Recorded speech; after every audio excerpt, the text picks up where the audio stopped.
Okay. So we had a power cut.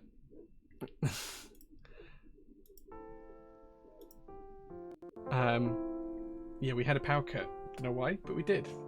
We had a power cut. Apologies for that. We should be back online. Let me know if you guys can hear me. We should be back up and running.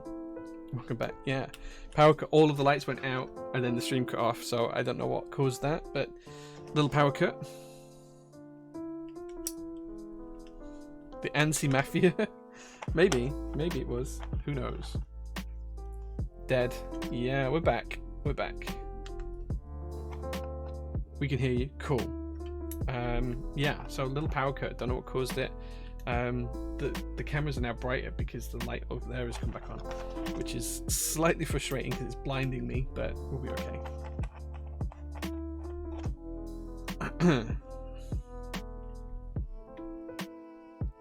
This build is built in Hansi. Yeah.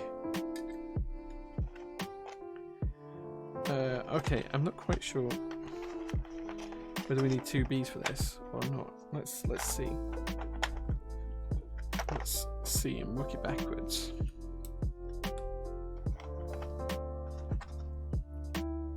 Ansi is the way.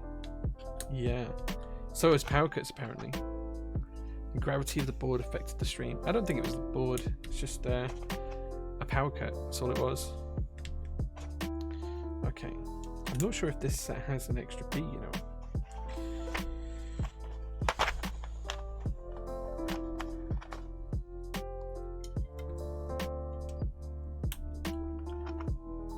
Power cut from all the magnets? Sure. I guess so. Stream had a minor hiccup.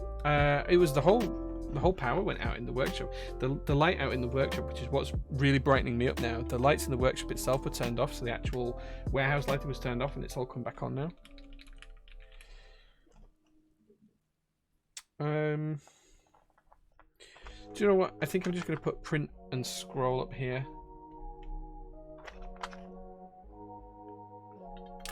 Did Jay actually deliver full answer to the ISO cost of base kit? Okay, so basic ISO is about €5, 4 to 5 euros. Full UK ISO is about €9 on the base kit, maybe a little bit less if you're lucky. It really depends on the set though. It really does depend on the set. Let's go for page up and page down just there. Okay, let's take a look in the secondary layer of the base kit. What do we need from here? Oh, okay, so we need to put 2 keys in here. Oh man, we should use the blue escape actually. Let's change that over to the blue escape. I've forgotten how nice that was. Do I have a keycap? Oh, I do.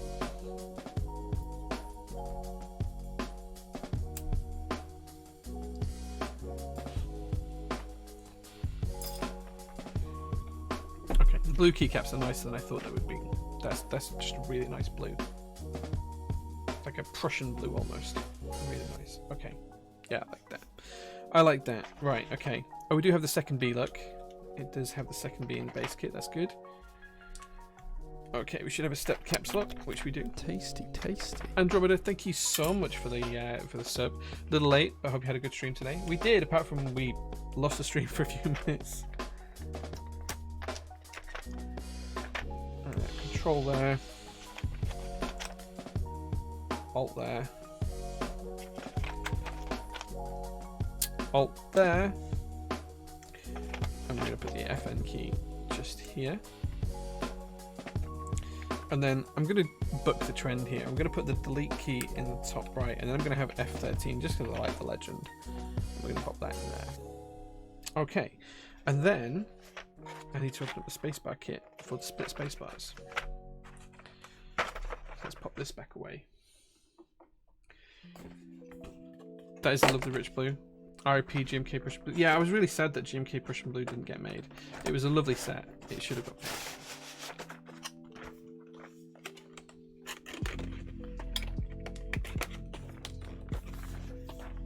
Okay, right. Where did I put those space bars?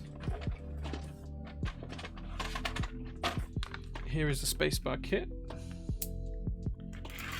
Mictlan was a great set. Probably the set of the year, I think. New GMK boxes nicer than the old ones? Yeah, they are 100% nicer. Right, okay, let's get the right size space bars in here. There we go. There we go. We do have the other space bars in here as well. If you want the accent space bars or anything else, it's all in there. Right, okay. So it's GMK Birch on the EM8. I've got a stack of stuff just off stream there. And here we go. Look how nice this looks, guys. There we go. Let's catch up with chat. So we pay £50 extra for £4 not in the base kit. Yeah, maybe. The cold hard light of day will shatter the lies of the anti-mafia. Yeah. Nice spot of the second beat. Yeah, thank you, Voidbane. I got that, yeah. I was all in and it died too early. It did. The un-ISO Mafia. UIM. Mictlan was a big set. It was huge, yeah. I'm going to get this hopefully on Tuesday. Yeah, Tuesday night, this set will go in stock. GMK Birch. It is really nice. It actually works really, really well on this board. It looks really, really good. Broke my rule of not buying non-UK ISO sets for Mictlan. That ISO Enter though was so good. It was so good. Have I missed anything? Have I missed anything in chat here? Oh, Bandit says, is that a GAF 910 I see? Did you win it or buy it on him? Yeah, it's GAF 910, yeah. There you go. It's just part of my personal collection. There we go. Cool. Okay, Birch looks great, but the mods are a little more yellow than I expected. They're a little bit more peachy in real life. Like this is you've got to remember this is under really bright stream lights, so it's hard to give you like an accurate representation. But let's zoom in a little bit, just so you can see a little bit better. There you go. Yeah, like they're a little bit more peachy than they appear here. Let's put it that way. You know, it isn't going anywhere and it's solid as fuck. Yeah, like it is super solid. It is super duper solid. Can you pull the board up to the face cam with those massive guns of yours? I can. Incredible. There you go. Do you want me to flip it over to the face cam itself? Thanks for the super speedy kiwis. No worries, man. No worries. Thank Mel, because she ships everything. Okay. Holding it up to the camera. There you go.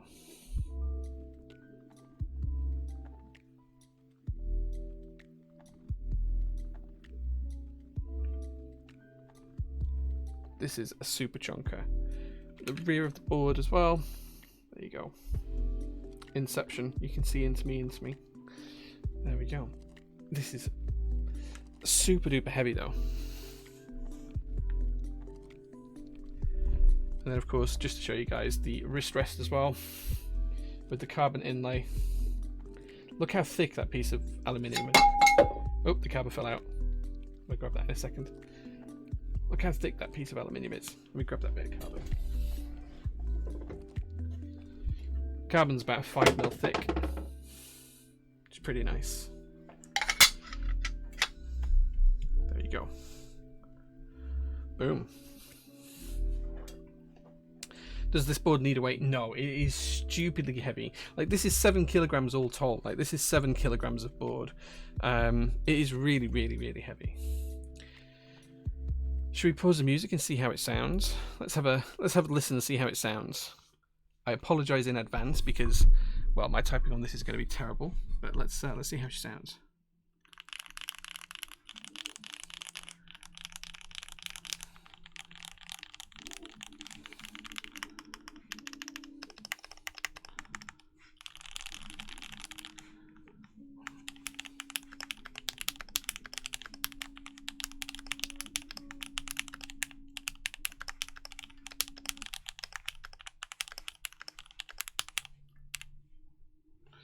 Right, okay, I'm losing my space there. Okay, let's try again.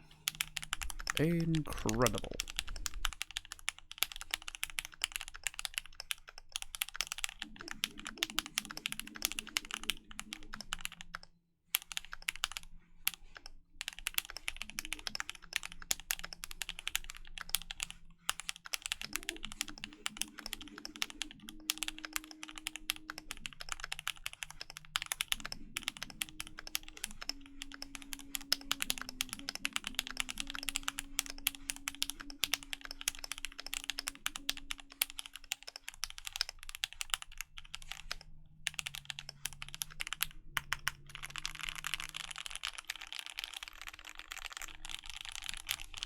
We've gone for split backspace, but that's it. Lulu and Pixie, hey, thanks for joining the chat. It's a weight with keycaps. Yeah, this sounds really nice actually. It's going to take some getting used to. Incredible. I am going to leave it on the chat for a while. Pyro Bunny, thanks for the follow. I'm going to leave it on the the desk for a while and see how it goes. It sounds really nice. It's not very flexible. There is a little bit of give to it. It's not really what I'd call maglev, but there is a little bit of give to it. It's quite a firm typing experience though, but with something so heavy, I'd kind of expect it to be that way. But yeah, we've gone for split backspace, so you can have F13 and delete, no backspace itself. Now I hear the printers. Yeah. It's just one of the printers that's running at the minute. The other one's running out of filament, so I need to fix that. Trying to phone home in the background. Yeah, it's the printers. Sorry about that. I apologize. I'm going to try and make sure that they're not running while we're streaming in the future. So yeah, I wonder if this will make Jay use his thumb for spacebar. No, no keyboard has ever made me do it. Even the FLX Virgo, which we use daily in the workshop, even that doesn't make me use my thumb for space. Not a chance. Give it time. Won't happen. Won't happen. Just doesn't happen that way. It's just not the way I type. Sorry, guys. But there we go. I'm super happy with this. What do you think, guys? You think this looks cool? Is it too big? Is it too bulky? Or is it just right for this kind of thing?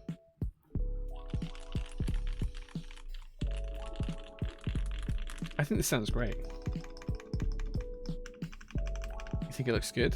Yeah. It's super bulky. I do like this kind of rim around the edge there as well that you can see. That's really nice. Let's go for the Virgo Q. Glad you guys could join up. It only took you 2 years to catch up, but you're here. Beauty of a board. Yeah, this is stunning. Like, I was disappointed I hadn't gone for the black one when it came, but honestly, I'm really super happy with this. Need to decide if I'm going to put any LEDs in it. Probably not, because I don't like them. Any other green Dolice enjoyers? No, I have the Dolice. I've put it away now, but I do have the Dolice one. If you scroll back through the stream, you can see that. But it's the Dolice is lovely. The Dolice is going to be next week's build stream, which means 3 build streams on the strut, which are going to be ANSI layout instead of ISO layout. But it is what it is, right? So there we go. This sort of CMO FE for chunky heavyweight tile. I think this is probably a little bit heavier. Oh, I don't know. Golden ratio. I might have to check that and let you know. I have to weigh them both. What's your opinion on the green Dolice fiasco? So I'll be honest, I haven't kept up to date with it fully. Epsilon, my understanding of this, and correct me if I'm wrong, my understanding is that the green came out a lot darker than was expected, and I'm not sure what they've offered as a remediation for it, but I think you could return it and have it reanodized or recoated or something. And there was 2 places you could send it to Korea and to the US. Like, I get it. I feel like they probably shouldn't have shipped them if they knew it was darker than it should have been. That's the first thing. But at the same time, like, it really depends on how much money it was going to cost them to refix it and stuff. What they should have probably done is should have probably emailed everyone and said, look, the green's darker than we expected. Do you still want it, or would you like us to recoat it? And then gone from there. I think that might have been the better solution. Given the fact that they didn't do that and it was shipped out, I'm not sure what else they could have done. Like, I'm not sure what else they can do apart from give people the option. Like, I feel like the return shipping should be on KLC, but that's entirely up to them, and that can't be enforced. I think in the UK it probably would be enforced and it'd be a requirement, but yeah. So I'm from New Zealand, returning costs like $120 US. I had to pay customs tax when it came in. Yeah, but if it's returned to be fixed and then comes back to you, you shouldn't pay your VAT and import taxes again because it's something that's been returned after repair. So I don't think any country in the world charges duties for a return after repair. The only thing is you need to make sure that KLC ship it out as a return after repair item. So yeah. Jay needs to take control of vendoring activities globally. No, I don't have the time for it. I wish I did. But yeah, if that's my understanding of it, it's a difficult one. It's difficult to say what they should and shouldn't do. Like, I think everyone's going to have a different answer. I feel like if they should allow people to return them, but the shipping should be on them, or they should, give people like a voucher off for next time, or something else, or a refund, or whatever people want. They should have multiple options. I don't know if they do. I haven't checked it because I'm not affected by it, so I apologize. But I feel like if I was doing that, I'd say, look, you can have like $50 back, or you can send it back to me and I'll change the weight for you, I'll change the color for you, or you know, you can have a voucher for something else, or here's a free wrist rest or something like that. I'd try and do something different, but I probably would have emailed before shipping them out, I think. But yeah, they're giving a free plate to offset shipping costs. Okay, so there is something in there for it then. You're not just paying something for nothing. Do I have any news on the Matrix 3.0? Any news that I have will be on our updates, which you can see there on that link there. I don't think there's been anything changing. It's still in manufacturing as far as I know. As soon as Albert lets me know they've shipped, I will update there. So no, I don't have any other news on that. A free plate. Depends on what the plate is. Like if it's a free brass plate, I kind of get it. Like, I mean, it's just difficult all round because no matter what you say, Epsilon, someone's always going to be unhappy when something goes wrong. So it's difficult to say. Like, everyone's going to have a different opinion on what they should and shouldn't do. I feel like the only real solution to this is if they could go back in time and not send them out. But now they have sent them out, it's kind of limiting on what they can and can't do. It is difficult. It is difficult. But if you think they should have done something, you tell me. I'll tell you what I honestly think about that. Carbon fiber plate. Nice. Will you put the other foam in the board, or will you leave it like it is? I'm glad you guys told me not to put the foam in it. I think it sounds great just the way it is. Although it's a massive behemoth of a board. Like, it's huge, especially with the rest, which acts like a weight, because that's chunky as hell. Minor refunds is probably the best way to deal with it. Yeah, I feel like $50 back. Yeah, but I get that, Epsilon. I know that that's the right thing, and I agree with you. They shouldn't have. They should have emailed them and said, look, this is how the colours come out. Do you still want it or not? I get that. But once it has shipped and they haven't done that, like, their options are limited on what they can and can't do at that point. I do appreciate it. I do appreciate they shouldn't have shipped it out. And I think if it was me, I would have probably emailed everyone and said, look, guys, this hasn't come out the way I intended it to. You know, do you still want it, or would you rather have another color, or would you rather like refund the board, or what would you want to do? But it's too late for that now, right? Like, it's past that. So they've only got remediation actions. They can't take preemptive action. They have to take remediation action. And it's like, what remediation is going to be good enough for everyone? I think everyone's going to have a different level as to what remediation they find acceptable. Some people are going to be acceptable with like $50 off, or some people are going to be happy that, oh, if I send it back, it'll get sorted out and I'll get a free gift in the meantime, even though I've got to pay for some shipping. Or, you know, it really depends on how people are going to feel about that. And I think everyone's entitled to their own individual opinion, but it's really going to change from individual to individual as to how that sounds and feels. Still feels better than the Sunset mess. Yeah, I did see the Sunset stuff. I'm really upset about that. I nearly bought into the Sunsetter and I didn't in the end. Yeah, the Sunset was bad. I saw the PC ones that were just borrowed. Like, I don't know. They should reach out to all of the other vendors and say, don't use this manufacturer. Whatever manufacturer that was, they should reach out to all the vendors and say, don't use this manufacturer.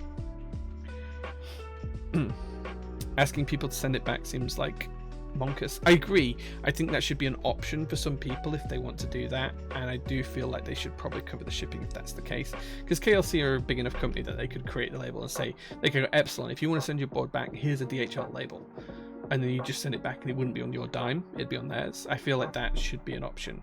But of course then that's going to eat massively into their profit margins and probably make the group buy run at a loss, which, you know, I kind of get from a business perspective isn't ideal. So I try and look at it from both sides, like a vendor and a consumer, because I'm a consumer in this hobby just as much as you guys are. Like, I buy shit tons of stuff that I probably shouldn't buy and can't really afford.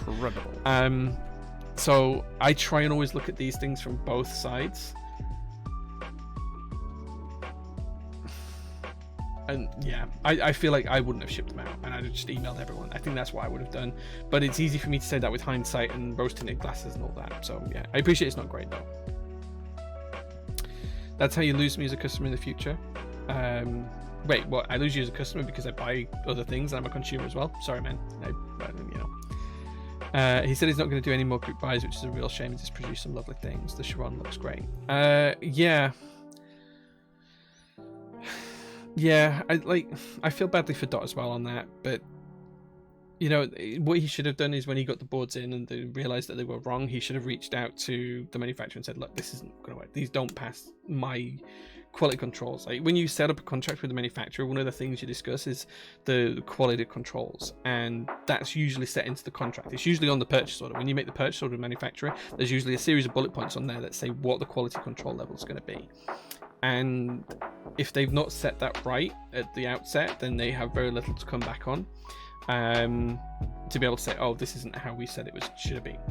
PC is really difficult to mill. It does bow. I get that that's an issue, but the things that I saw, that should have always been a QC fail. I should have never left the manufacturer, to be honest. It should never have left the manufacturer.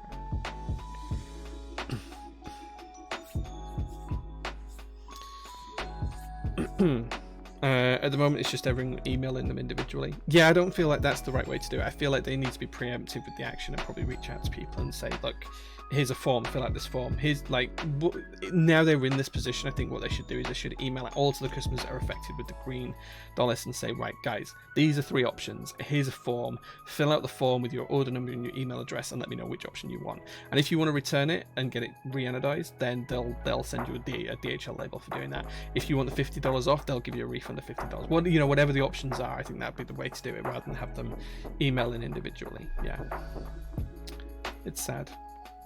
Sometimes this is the risk with group buys, though, right? This is the risk with group buys, because sometimes things go wrong and you need to make sure you've got the funding there to either cover that, or you need to make sure you're taking the right actions to absolve yourself of any wrongdoing. So you need to make sure that you're giving customers the options that they need to be able to make the right decision so they can be informed about the situation. Seems like Dot was also let down by the people who did the QC. Like he trained someone how to do it, but they got it wrong when left alone. Yeah, again, this is one of the big challenges for PT. Like, we are hiring right now, and one of the people that we want to hire is someone to work in the workshop with Mel.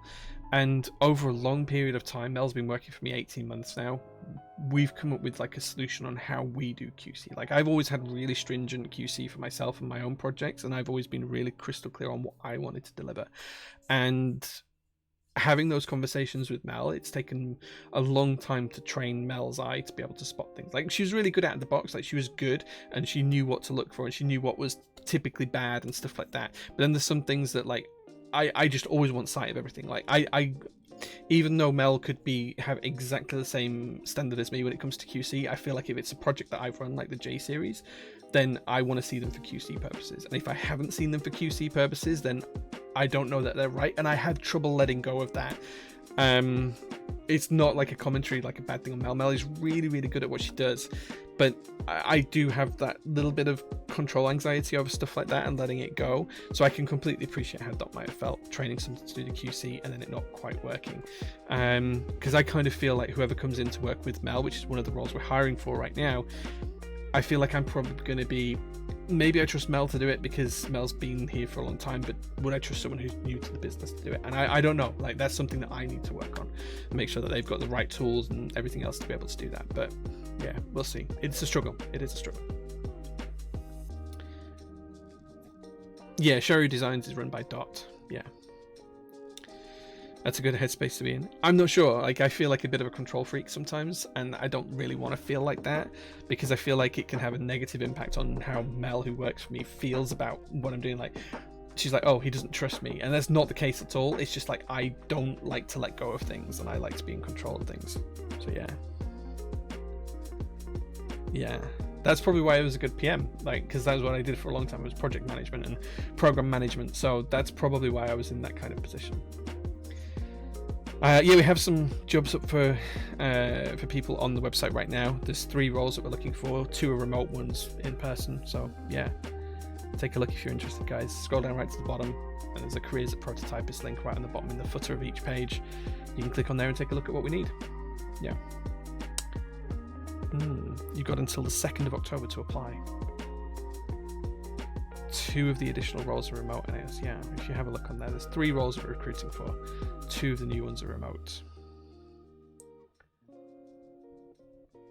Yeah. Cool. Okay, so that's the stream. Thank you so much for watching, guys. I hope you had a good chat and you were interested in that. I'm really, really sorry that we kind of like lost the stream halfway through and had the power cut. I'm glad it came on quite quickly. Adam, I will keep you in mind if I need an in-house lawyer. We do actually have like a legal firm that we use for some things like contract stuff and things like that. So yeah, so maybe if you do want some work, we can sort something out. Yeah, well, I don't know yet, Josh. I don't know. We'll discuss it more in the next team meeting.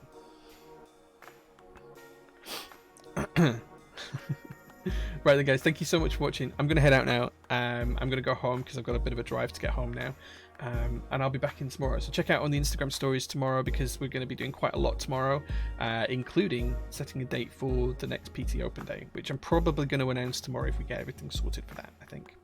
But take care, guys. Thank you so much for watching, and I'll see you again soon. Maybe a midweek stream if I can do some midweek Lego stream. Maybe. No promises, but maybe. We'll see. Right, take care, guys. Bye bye.